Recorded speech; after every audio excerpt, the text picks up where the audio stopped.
Okay.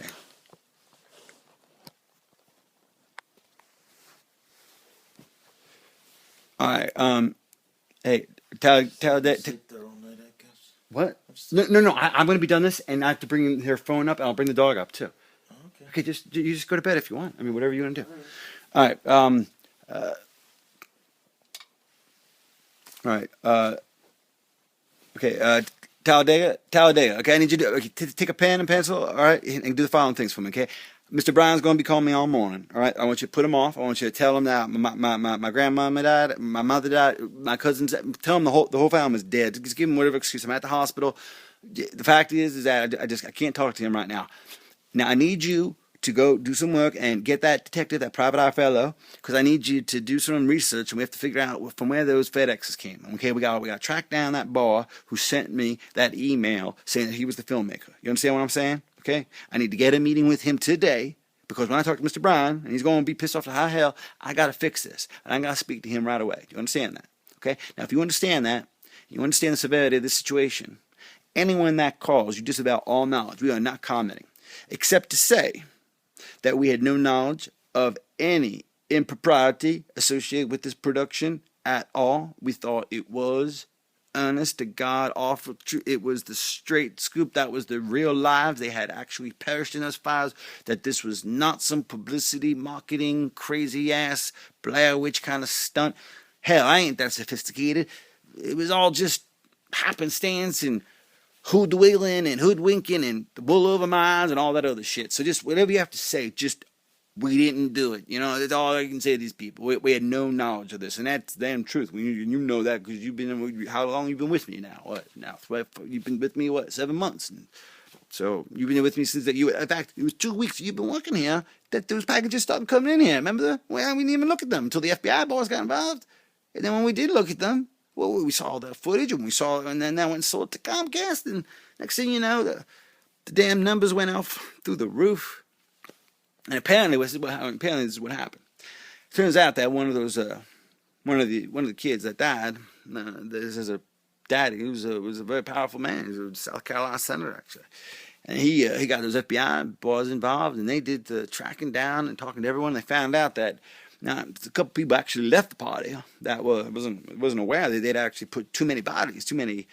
Well, it turns out what they did was they took cadavers and they put them in there. They were the same age and racial composition. They put damn clothes on them and the whole 9 yards. And then they saw that fire. They actually watched the damn fire from the cover of the woods. But suffice it to say that the whole thing was a scam, sham, flim flam to the man. And I don't know why they did it except made me sell some advertising on a television show because I certainly know how to tell. I can sell a TV show. So I sold Snooki for MTV. You don't need no trick or device or gimmick, but I guess these boys and girls did. They thought they did. So anyway, it ain't no here nor there. But at this time, what we need to do is I need to speak with that filmmaker right away because it looks like what I found out was these boys and girls are all alive and they're in some island sitting there drinking pina coladas and enjoying the sun and laughing all the way to the bank in the Cayman Islands, I guess, because it turns out not only are they getting the money from this TV show deal that I cut for them unknowingly, thinking that I was cutting it for the blind trust established for the families that were remaining, turns out that they were controlling it the whole time. Even the charities were false. Everything was bullshit. Yeah, basically, I got my 10%, so I was compensated. But the fact is that those millions and millions of dollars were flowing down to the south in one of these little Virgin Islands where they were all sitting there in a house together where it turns out, from my source, that they had filmed all of that as well. So while it is a bit of a pickle we find ourselves in, if I do work the angles right, I do think that I can get a second season from NBC Universal Comcast. Yeah. So apparently they filmed everything that went down in those islands, and it was one of them girls that the girl that did she wasn't getting along with anybody during the actual party, and see the way this whole thing went down is. Besides the heat I was getting from the FBI, because they thought I was behind the whole damn thing. Of course, I had nothing to do with it. All I did was got the footage, and I looked at it, and then I tried to sell it to Comcast, and we made a deal. And that was silly. I think I watched 4 minutes of that damn footage. I watched that trailer that they put together, and then I sold the damn thing to Robert Bryan, and that was it. Literally, we went duck hunting, and I sold them while we were duck hunting. Turns out that right after the whole thing blew up and, it was getting really big in Europe and was getting ready for this American debut, well, there was something leaked to the press. It was a piece of footage, like an outtake, and it was all these kids at the party, and they were all talking different. And then at the end of this footage, they actually are talking about the word movie comes up, like they're actors or something. They actually talk about making a movie. So you put that next to all this footage, and you realize that these kids aren't graduating from no college. These kids are actors, professional actors. That's why it was so damn convincing. They got some talent, I'll admit, but, I guess they don't realize it's a felony to take it this far. I mean, fiction is one thing, and artistic license is another, but this thing, artistic license, they were speeding and they were going 200 miles per hour and then going into jail. I know about law, but maybe it's illegal. Damn, I don't even know. They got this paranormal activity, most powerful film ever made, and they want you to think it's real, and this whole reality is fake. Look, I ain't in it for that. I'm in it for the 10%. I just got one thing to say. There's a one silver lining to all this is I get a hold of that filmmaker, and I get him to sign for these next seasons. I get the season of them down and all the fractured relationships and strained reliances and survivor-like coincidences and all these things and dramas and conflicts that I'm sure that occurred with some probably very favorable lighting conditions in the southern hemisphere where I believe they're located right now. So we got a hold of that. And we also have an option for that third season, which I think would follow the trials, because obviously there's a mastermind. We just have to identify who the mastermind is. Well, obviously, one of the people that are involved. I mean, one of those actors must have been the director-producer, if you will. But I do think I do have a line on the man who I don't think was in the party, who actually controlled the cameras remotely from some type of studio and then did the editing, and he was the one that was sending them to me. I guess he knew I'd buy it.